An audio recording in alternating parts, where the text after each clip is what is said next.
Obras que começam, consomem milhões de reais e não terminam. Estradas tão ruins que a viagem vira um teste de resistência. No segundo episódio da reportagem especial Descaminhos do Brasil, nossos repórteres mostram as piores rodovias do país. É barro para todo lado. O Fantástico está na BR-319, a única estrada entre Porto Velho e Manaus. Que é o trecho mais crítico da viagem.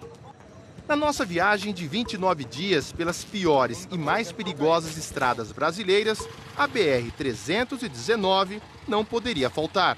É muito barro, já ficou. No período de chuva na Amazônia, nenhum ônibus se arrisca a passar por aqui.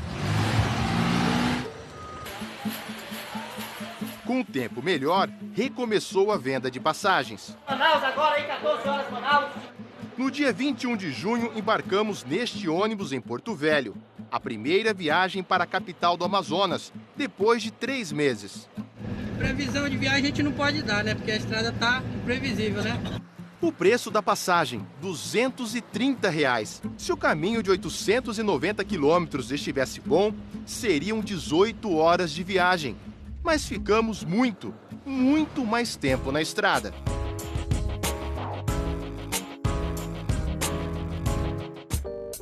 O Brasil tem hoje, segundo a CNT, a Confederação Nacional do Transporte, 1.365.000 quilômetros não pavimentados. Isso significa que 79% das nossas rodovias são assim, de terra. E é de terra a maior parte da BR-319. Nosso repórter cinematográfico passa mal. Balança muito? Sim. Irmão, é uma coisa de outro mundo, cara. Começou um vazamento ali na parte traseira, eles acharam melhor trocar por uma questão de segurança. O segundo ônibus também não aguenta buraqueira. Os passageiros têm que esperar bastante tempo até aparecer outro. 7 horas depois chega o terceiro ônibus. Vamos lá, 3 horas da manhã. O dia amanhece e começam a surgir os primeiros atoleiros. Encontramos caminhões que não conseguiam sair do barro de jeito nenhum. Mas você tá quantos dias parado aí? 3 dias. 3 dias? 3 dias. Como é que faz para comer, beber? Quem vai vindo, vai dando bolacha, traz uma água. Nosso ônibus ajuda a puxar os caminhões. Pai do céu, o que tá acontecendo com esse caminhão que não sai, meu pai? Chega a vez do nosso ônibus. E essa sequência, sai caminhão, fica nosso ônibus no atoleiro, acontece várias vezes.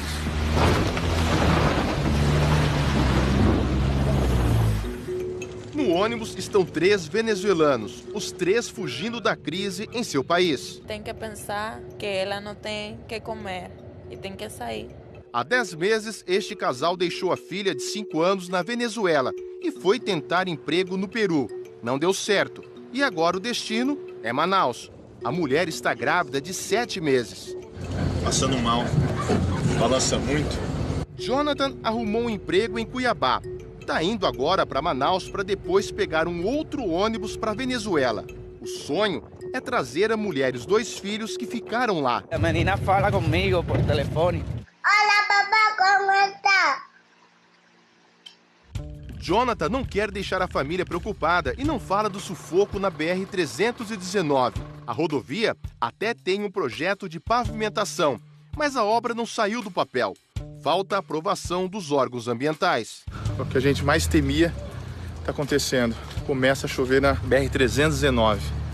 Daqui a pouco a gente mostra como terminou essa viagem. Rodando 13 mil quilômetros pelo Brasil, o Fantástico encontrou muitas obras paradas. Em Rondônia, vigas de madeira sustentam esta ponte. Há 3 anos, ela está assim e nada de reforma. O DENIT, departamento do governo federal responsável pelas estradas e por essa obra, disse que não há risco de queda e que, por enquanto, a ponte vai continuar assim. Esta outra obra fica em Minas. A ponte foi construída em 2004. Na época foram gastos mais de 3 milhões de reais. Mas até agora, 14 anos depois, nenhum carro passou por aqui. E o motivo é bem simples. A ponte não tem ligação com rodovia alguma. Hoje, quem segue pela BR-367 precisa passar por dentro da pequena cidade de Minas Novas. Com a obra concluída, esse seria o novo caminho, bem mais fácil para quem vive por aqui. Isso afeta a estrutura das casas, da igreja principalmente, né? O DENIT informou que vai terminar a ponte, só não disse quando. Para este especialista em infraestrutura, quanto mais tempo passa, mais se gasta dinheiro. Uma ponte abandonada, ela tem estruturas que se deterioram com o tempo. Quando você vai retomar, você tem que fazer praticamente um novo projeto, por questão de segurança. Um estudo da CNT, a Confederação Nacional do Transporte, concluiu 23 obras que estavam em andamento no Brasil em 2014 e já deveriam ter terminado, ainda não estão prontas. Olha aqui uma delas. Essa é uma obra que deveria evitar a destruição de um trecho da BR-163 aqui no Pará. É uma galeria de água bem feita, reforçada, mas a gente anda um pouquinho e percebe que a obra está parada e sem nenhuma função. A galeria só resolveria o problema da estrada se chegasse do outro lado desse paredão. Não existe previsão de quando essa obra será retomada. Quando chove, o outro lado da pista vira uma grande represa. Sem passagem para a água, o risco de a estrada ser destruída é grande. Com a galeria pronta, seria assim. No final das contas, ao não se fazer um bom planejamento e não se investir da forma adequada, o país acaba pagando uma conta muito alta. A CNT está preparando um relatório sobre a situação atual das nossas estradas e antecipou algumas conclusões ao Fantástico. Em relação aos pontos críticos, trechos com buracos ou erosões na pista, os estados com maior número de problemas são Pará, Ceará e Piauí. Entre tantos exemplos ruins pelo Brasil, a rodovia MA-006 chama atenção. O estudo concluiu que ela é a pior estrada do Maranhão.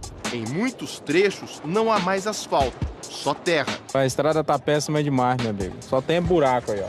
O governo do Maranhão disse que quer reconstruir toda a estrada, mas falta a aprovação de um financiamento.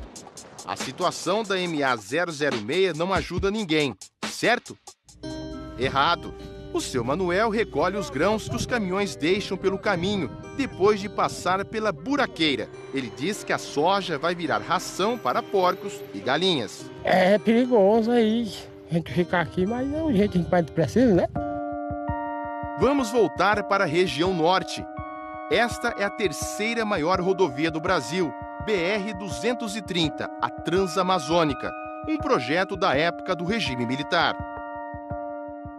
Ao lado da estrada, encontramos cenários assim. Mas na rodovia mesmo, o visual é outro. Depois de 900 quilômetros, a primeira placa de sinalização aqui na Transamazônica. A estrada tem mais de 4.200 quilômetros. São longos trechos em péssimas condições. A nossa caminhonete não aguentou. Um tanto buraco na estrada, esse cabo soltou e a bateria ficou descarregada. Com o imprevisto, tivemos que dar um tempo na viagem. E aí surgiu um outro problema, que muitos motoristas passam em situações assim: arranjar um lugar para dormir. Por sorte, arrumamos um colchão emprestado e passamos a noite no único quarto que conseguimos. Foram 4 dias na Transamazônica. Em alguns trechos, o pau de arara é o principal meio de transporte. Estas mulheres estão voltando para casa depois de um dia de compras na cidade. A passagem custa R$18. É tanta poeira que nem dá para respirar direito. E se fosse asfaltada a Transamazônica? É o sonho nosso, né? Acabar esse sofrimento.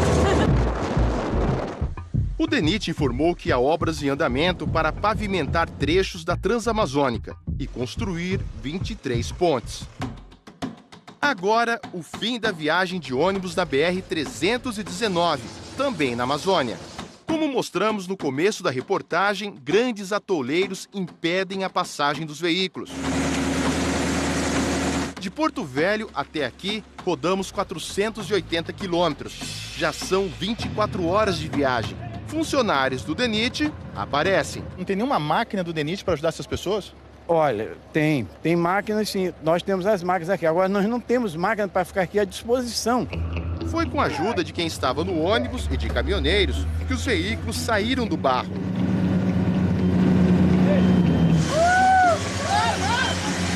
Dona Maria, de 60 anos, vai fazer uma perícia médica em Manaus. Ela sofreu um acidente e tem muita dificuldade para andar. Eu tenho problema de coluna, problema na perna. O avião é um absurdo.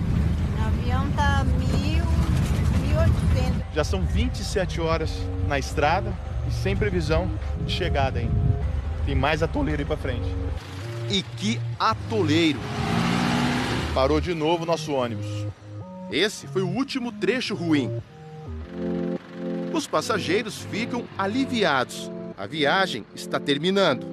Dona Maria desce primeiro, cansada e com mais dores ainda.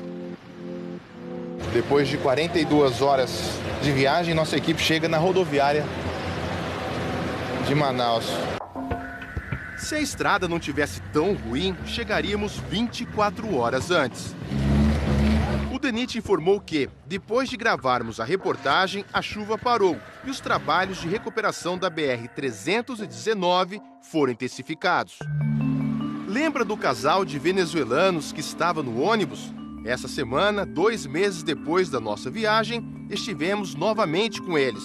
A mulher vai ganhar bebê em breve, um menino. E o marido está vendendo sorvete perto de Manaus. Eles ainda não sabem quando vão conseguir juntar dinheiro para ver a filha, que ficou na Venezuela. O certo é que nunca mais querem pegar a BR-319. Dizem que nem na Venezuela andaram numa estrada tão ruim. São melhores, tem buraco, mas não tem barro. Ao percorrer o Brasil, o Fantástico viu acidentes graves. Também encontramos o descaso com o dinheiro público, muita reclamação do preço dos pedágios e o sofrimento das pessoas. Segundo este especialista, se nada for feito, várias estradas podem entrar em colapso até 2025 e se tornarem completamente intransitáveis. Nós chegamos no fundo do poço, está ficando muito caro para nós. A nossa situação é de muita necessidade de investimento. O que se encontra indo pelas estradas do Brasil? Se Deus quiser.